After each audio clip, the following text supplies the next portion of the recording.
तापणाऱ्या उन्हामध्ये सुकलेलं होतं गाव. प्रत्येक चेहरा लागत होता विरान. टरबूजच्या रसाने भरलेला होता तलाव, जसं की कोणतं मधुर वरदान असेल.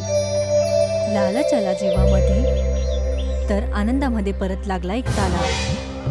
वाटण्याने सुख मिळतं हेच सर्वांना समजलं की खरं सुख आहे. म्हणून जेव्हा सर्वांचे हात मिळतात तेव्हा सगळे गावात जोरजोरात हसले.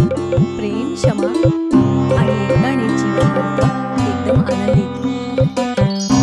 कडक ऊन चमकत होतं.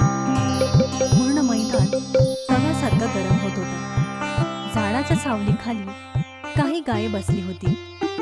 गरमीमुळे त्यांची जीवही बघायला होती. जवळच एक तुटलेला हँडपंप होता, ज्याच्या खाली थोडंसं पाणी जमलेलं होतं. तेवढ्यातच तो कावळा तिथे येऊन बसतो आणि त्या पाण्याला पिण्याचा प्रयत्न करतो. त्याच वेळेला बिरजू आणि शीतल तिथे येतात. कडक उन्हामध्ये दोघंही जण घामाने भिजलेले होते. ते दोघंही जण येऊन त्या झाडाच्या खाली बनलेल्या ओटावरती येऊन बसतात. या गर्मीने तर मला भजीसारखं तळून टाकलंय. पाणी तर लांबच, आता तर तलावही सुकतायत. आता काय होणार?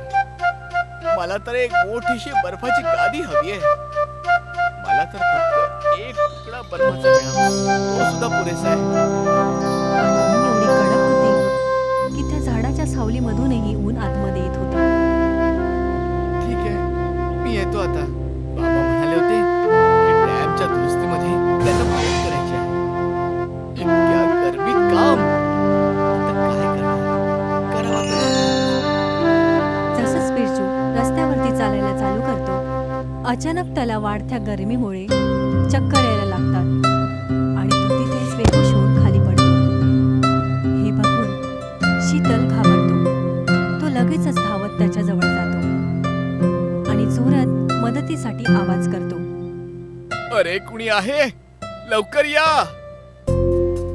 वरती आकाशामध्ये सूर्य खूप चमकत होता आणि त्याच्या तापणाऱ्या उन्हामुळे पूर्ण गावामध्ये पसरत होती. संध्याकाळ व्हायला येते. विभीषण आपल्या शेतामध्ये फिरत होता. त्याचा टरबूजचा शेत त्याच तालाबच्या जवळ होता, जो कधी बिरजूच्या वडिलांचा होता. तो चालतच आपल्या शेतातल्या असलेल्या सगळ्या टरबूजला बघत होता. सगळे टरबूजही ताजे होते आणि पिकण्यासाठी आता तयार वाटत होते. आणि जसंच त्याची नजर जवळच्या तालाबमध्ये जातो, त्याचा चेहरा थोडासा उदास होतो. तो शेतीच्या किनाऱ्यावरती बसून समोरचा काहीतरी उपाय शोधत होता. तेवढ्यातच त्याचे बिरजूचे वडील लखन येतात. काय झालं विभीषणा? काय विचार करतोय? अहो, काय नाही दादा, फक्त पाणी आणि गरमीच्या समस्येवर विचार करतोय. खरंच गरमी तर स्वतःच एक मोठी समस्याच आहे आणि म्हणून ही आता पाण्याची कमी. असं मला आता कळलं की बिरजूची तब्येत दुपारी खराब झाली होती. काय सगळं ठीक आहे? हो, आता तो ठीक आहे. मी सुद्धा कामावरून लवकरच आलो होतो आणि आता फक्त फिरायला निघालोय. माहित नाही आता ही गरमी आणि पाण्याची समस्या कधी संपणार आहे. दोघंही जण तिथे बसून या गोष्टींवरती विचार करायला लागले. रात्रीच्या वेळेला बिरजू बिछाण्यावरती बसला होता. तेवढ्यातच त्याची आई जेवण घेऊन त्याचे वडील लखनच्या जवळ येतात. लखन जमिनीवरती बसून जेवण करत होता. थोड्या वेळातच बिरजूची आई पारुलही त्यांच्या जवळ येऊन बसली. घरातलं पाणीही संपायला आलं आहे. माहिती नाही आता काय होणार. गावातला हँडपंपही तुटला आहे. आता पाणी कधी येणार कोणालाच नाही माहिती. आता काय सांगू, त्याच्या दुरुस्तीमध्ये अजून वेळ लागणार आहे. इतक्या कडक उन्हामुळे लोकही कामावर येत नाहीत. सगळ्यांच्या चेहऱ्यावरती उदासीही साफ दिसत होती. याच घटनेमध्ये ही रात्रही निघून जाते. दुसऱ्या सकाळी सगळ्यांच्या चेहऱ्यावरती वेगळी चिंता होती. लखन आणि विभीषण, बिरजू आणि शीतल बरोबर त्या झाडाखाली एकत्र येतात आणि या गोष्टींवरती विचार करतात. माझे टरबूज थोड्या दिवसात पिकणार आहेत. जर गावात उद्यापर्यंत पाणी नाही आलं तर पूर्ण पीक वाया जाईल माझं. गावात एक शहरासारखं स्विमिंग पूल असायला हवं. जर असं झालं तर लोकांना किती आराम मिळेल. स्विमिंग पूल आणि गावामध्ये ते कसं काय? खरं तर आहे, पण इतक्या भीषण गरमीमुळे तेही सुरू आहे. हो,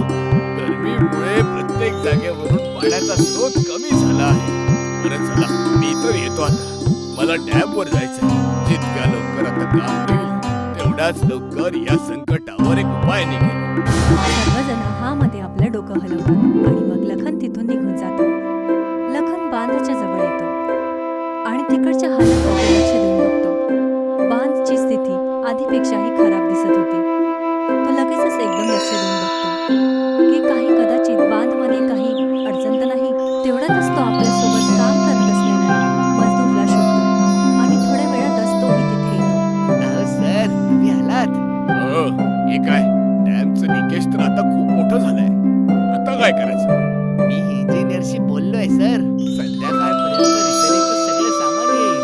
मग आपण हे ठीक करू शकतो. लखन हा मध्ये आपली मान हलवतो. त्याची नजर बांधवरती जंग लागलेल्या ताळ्यावरती जाते, जिथून हळूहळू पाणी येत होतं. रात्रीच्या वेळेला जंगमध्ये लागलेला तो ताळा अचानक फुटून जातो आणि पाणी खालच्या दिशेने व्हायला लागतं. गावातलं पाणी वाहून नदीमध्ये जातं आणि तिथूनच तो विभीषणच्या शेतामध्ये जातो. पाणीच्या जोरात वाहामुळे शेतातले पूर्ण पिकलेले कलिंगड वाहूनच बाजूच्या तलावामध्ये येतात. जोरात असलेल्या पाण्याच्या प्रवाहामध्ये काही कलिंगड फुटतात आणि त्यांचा रस तलावाच्या पाण्यामध्ये मिळून जातो. रात्र अजूनच गंभीर होत चालली होती, त्यामुळे कोणालाही लक्षात नाही येत. सकाळी सर्वजण तालाबच्या जवळ येऊन उभे राहतात. त्यांच्यासोबत लखन, बिरजू, शीतल आणि विभीषण, पारुलही होती. सर्वजण हैराण होऊन तालाबकडे बघत होते. तालाबचं पाणी लाल रंगचं झालं होतं, पण पाण्याच्या वरती तुटलेले कलिंगडही पाहत होते. बाबा हे काय झालं? मला आता कळलं. डॅमच्या लॉकमध्ये काल गंज लागला होता आणि लिकेज होतं. कदाचित तो लॉक तुटला आणि सगळं पाणी वाहून इथे आलं. पण इतका मोठा पूल आणि आपल्याला कळलं कसं नाही? काल ओहोटी होती म्हणून डॅममधून जितकं काही पाणी आलं ते नदी आणि या तलावामध्ये राहिलं. खूप जास्त मोठी अडचण नाही निर्माण झाली. देवाच्या कृपेने की कोणती काही मोठी घटना नाही झाली. अहो, संकट तुमच्यावर नाही आलं, पण माझं तर पूर्ण पीक उद्ध्वस्त झालं ना. या पाण्याला तर आम्ही वापरूच तर शकत नाही. तेवढ्यातच बिरजूच्या मनामध्ये एक विचार येतो. बाबा आपण या पाण्याला वापरू तर शकत नाही, पण यामध्ये आपण पोहू तर शकतो ना? अरे हो, जसं आपण विचार केला होता, एक स्विमिंग पूल. अगदी बरोबर. गरमी तर इतकी वाढलीये, हा प्लॅन वाईट नाहीये. गावातले सर्व लोक मध्ये आपलं डोकं हलवतात. गावातली सर्व लोक ते लाल तलाव जवळ येतात. पाण्यावरती तरंगणाऱ्या कलिंगडची सालं तरंगत होती. बिरजू, लखन आणि विभीषण मिळून तालाबमधून सगळे सालं बाहेर काढत होती. थोड्या वेळातच तालाब हा साफ होऊन जातो आणि त्यानंतर गावातली लोक आनंदाने त्या तलावामध्ये उतरतात. थंड पाण्यामध्ये आंघोळ करून सगळ्यांना एकदम आनंद होतो. लाल रंगाने भरलेलं ते थंड पाणी सर्वांना एकदम सुकून देत होतं. लोक पोहतात, आराम करतात आणि लांब वेळेनंतर ह्या वेळेचा आनंद घेतात. सगळ्यांच्या चेहऱ्यावरती आनंदही साफ दिसत होता. एका संध्याकाळी विभीषण आपल्या शेतामध्ये फिरत होता. तेवढ्यातच त्याची नजर जवळच्या असलेल्या तलावावरती जाते, जिथे गावातली लोक पाण्यामध्ये उतरून मजे करत होती. हे बघून त्याच्या मनामध्ये लगेचच एक नवीन विचार येतो. त्याला असं वाटतं की तो या गोष्टीपासून काही करू शकतो. हे सगळे माझ्या तरबुजाने तयार झालेल्या तलावात किती मग्न होऊन खेळत आहेत. या वर्षी तर माझे तरबूज विकले गेले नाही. का नाही मी यावरूनच काहीतरी करावं.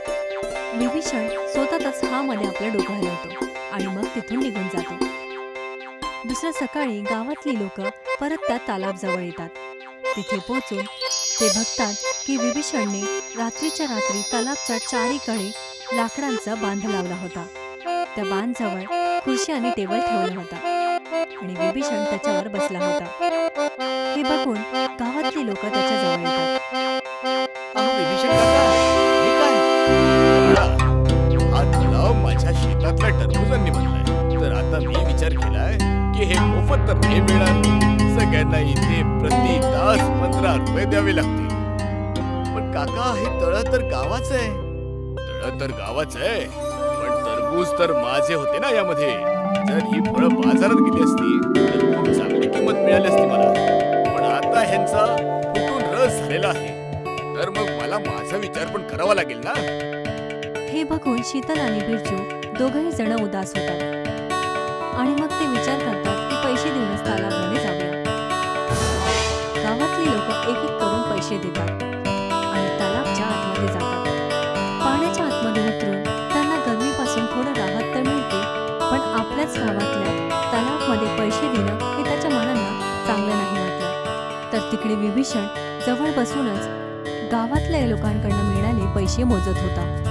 हळूहळू तिथे येणाऱ्या लोकांची भीडही कमी झाली. काही वेळानंतर तर कोणीच नाही यायचं. आता विभीषण एकटाच बसून तिथे लोकांची वाट बघायचा. पण तिथे येण्यासाठी कोणीच आता वाचलं नव्हतं.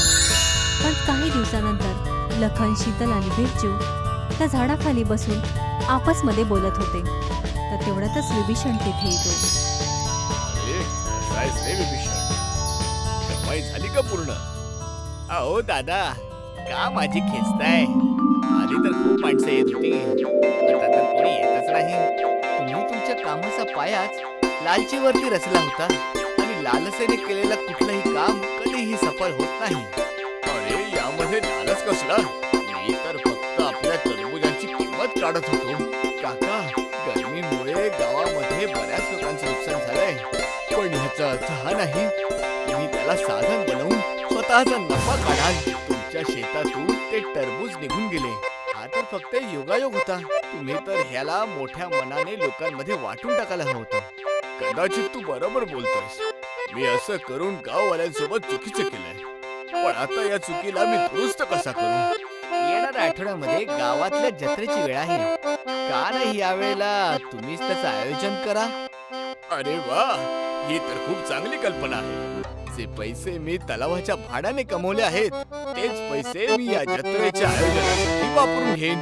ठीक आहे, मग आम्हीही या सगळ्यामध्ये तुम्हाला मदत करायला तयार आहोत. सर्वजण हा मध्ये आपलं डोकं हलवतात. तर वरती आकाशामध्ये सूर्य एकदम चमकत होता. काही दिवसानंतर तलावाच्या जवळ मेला लागतो. चारीकडे रंगबिरंगी सजावट होती.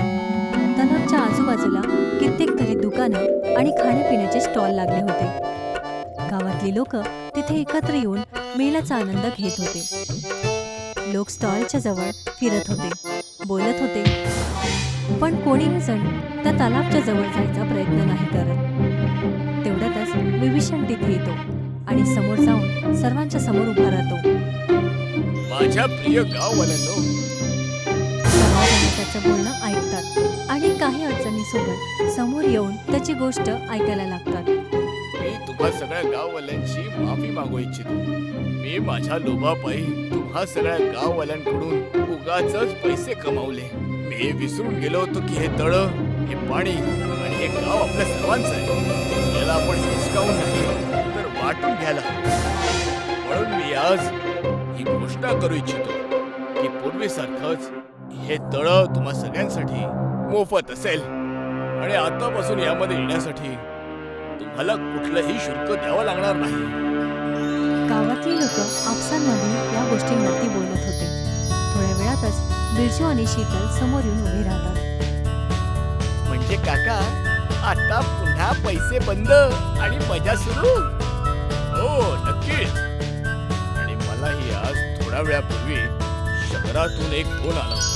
गावचं धरण लवकरच ठीक होणार आहे आणि परवापासून पाण्याची समस्या ही पूर्णपणे संपेल. काय खरंच? हो. सर्वजण हा मध्ये आपलं डोकं हलवतात. हळूहळू सर्वजण त्या जादुई तलावामध्ये येऊन जवळ उभे राहतात. गावातली लोक थंड पाण्यामध्ये उतरतात आणि त्या गरमीमध्ये राहत महसूस करतात. सर्वजण आनंदाने हसत खेळत आपला वेळ घालवतात. तर तिकडे लखन आपल्या मजदूर बरोबर मिळून बांधला ठीक करायला चालू करतो. तर काही वेळानंतर बांधही ठीक होतो आणि पाणी परत पूर्णपणे सरळ वाहायला लागलं आणि यासोबतच गावामध्ये आनंदही वाढला आणि सर्वजण एकदम सुकूनमध्ये आपलं जीवन जगायला लागले. इथेच या गोष्टीचाही अंत होतो.